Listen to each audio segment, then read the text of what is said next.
She was in Macra.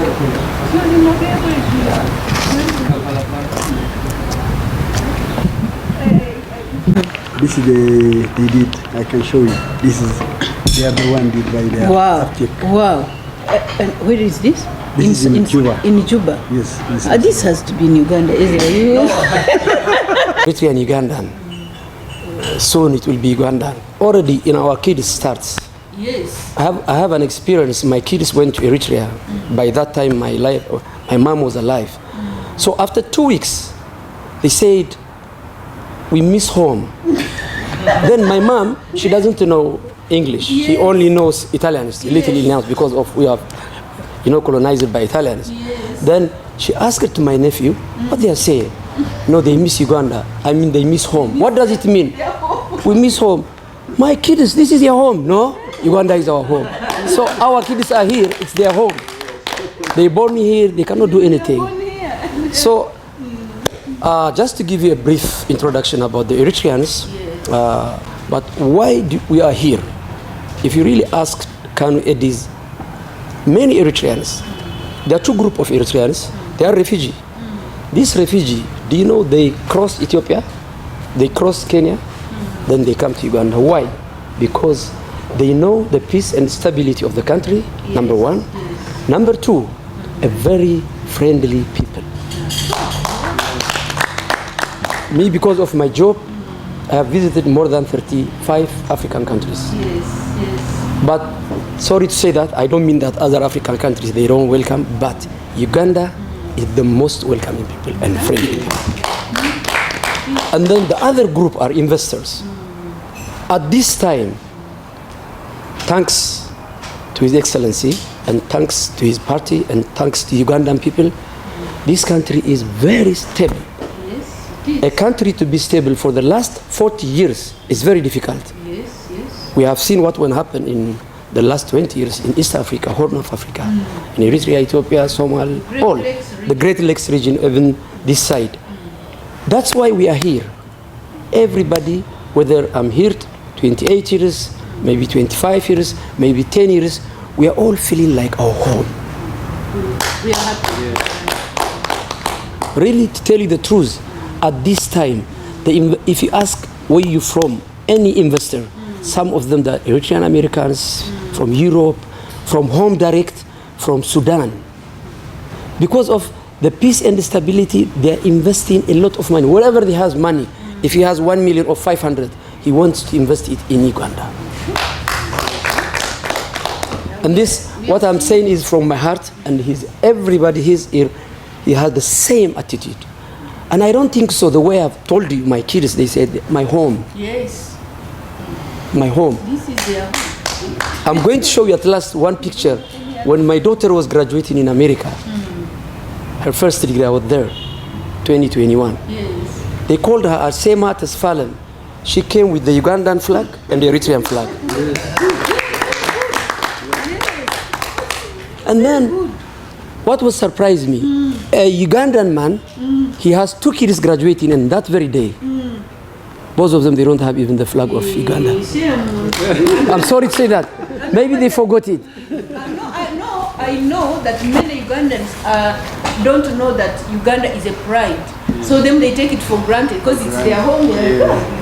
Exactly. They don't carry their flag Exactly. high. So this is not only in my kids, in every one kid here, they feel that they are Ugandans.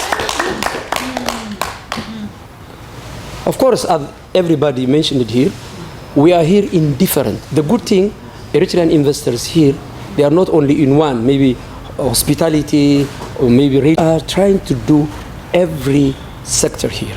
Yes. Real estate, manufacturing, trading, hospitality, solar, mining. We trust the people and the government. That's why we are here. We don't want, to mention for you so many things. Maybe we are only 5 or 10% from the business society here because we cannot call all of them. This is the first meeting, but in the second or maybe in the third meeting, we can go even further. How many Ugandans we have employed, Yes, yes, yes. That one the most important. Yes, And yes, the impact of our investment. For example, I can give you one example. I'm not sure about the data.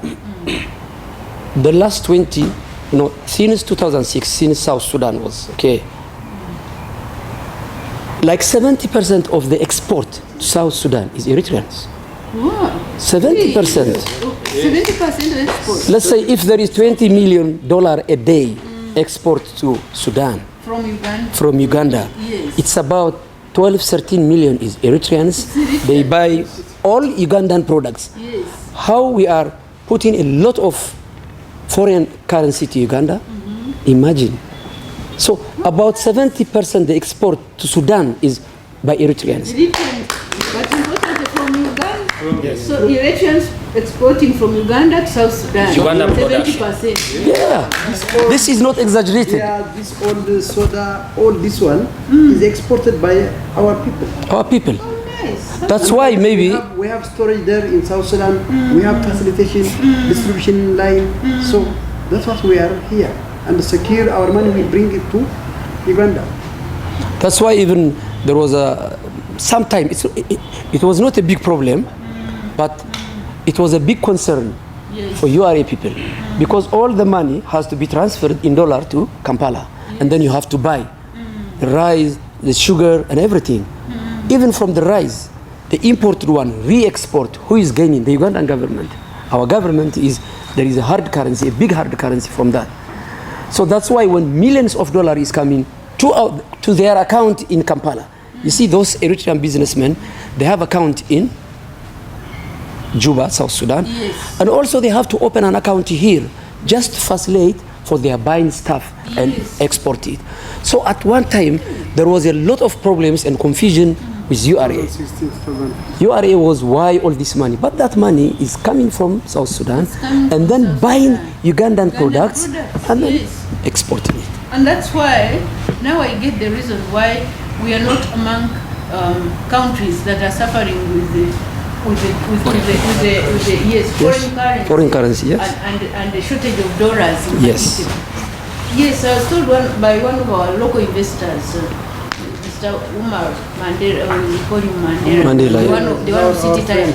He's the one who defended who was asked in some international meeting. I think they were even in Europe, and people, the African businessmen and women were crying that they have shortage of dollars in their countries. And they were saying we don't have that problem in Uganda. We are safe. Us who are invested in Uganda, the dollar is not a problem. And that's why a shilling has also remained very steady. Steady. And actually it's getting stronger. It's Stronger. appreciating. Yeah, Thank you. So that's why I'm saying in all Eritrean businessmen, they have a big investment in South Sudan. Like 99% their residence is in Kampala, Uganda. You see, it means our base, like the way we have a home, Eritrea, this is our second home also. Yes, Now, we all start our business like Metkel said, their headquarters is here. I remember the headquarters of Ezra starts from Kampala. Yes. Even it's still in Kampala, in Myenga. Yes. All of them, their headquarters is in Kampala. Yes. All their kids is here. It's only their investment maybe in Congo, in Rwanda. So at the end of the day, the investment is like 360 back to Uganda. That's why now I'm proud to be a Ugandan, and I hope all these investors that to get the Ugandan nationality, because it helps a lot. It helps a lot to get the nationality. And then you feel more confident. By the time you have the ID, the national ID, and the passport. Of course, we have to follow the rules and regulations. All Eritreans, they are 6-7 years. They don't ask for nationality. We need to follow the immigration law. Someone is about 10-12 years. And then after that, you will see a lot of investment from Eritreans. And this is from Juba. And there are other people, they are coming from America, from Europe also, they are here doing a lot of business. So Afande, we really thank you. And this is our first meeting. Yes. And we are going to meet. There are some challenges, but that challenges is everywhere. Even here in Uganda, it's less.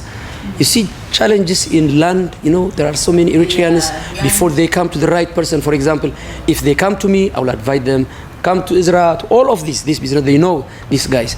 But some of them, they made a mistake in lands. Those ones is, but you cannot generalize. It's a small business and to everybody, not only to Eritreans. But there are some challenges. There are some challenges in lands. Even between Ugandans and even between families, actually. Exactly. Land is a big Exactly. Big issue. And other challenges, big issue. there are some bank problems, some Eritreans, the bank is collaborating with other, even this one is not too many, but we have issues about 3, they can tell me. Challenges in the banks, because for We are trying to contribute a lot. yes. It's not only now in South Sudan. There are some Eritreans also, they start to Congo also, starting export to Congo from Uganda. Yes, yes. Congo, Rwanda, Burundi. Congo, Rwanda, Burundi, all. All this region, because clearly, as far as food sector or food is concerned, Uganda remains the food basket of Yes. the region. Exactly. That's why we Eritreans, we have used this chance to export all this. And you know that I don't want to, I'm sincerely speaking, we are very hardworking people. I'm happy. I didn't know that the percentage is that high. We It's knew high. that Eritreans are doing a lot of export from Uganda to Sudan. but we didn't know that you actually dominate No, and 70%. and that all your accounts are here. So To add details on him, like the big companies here,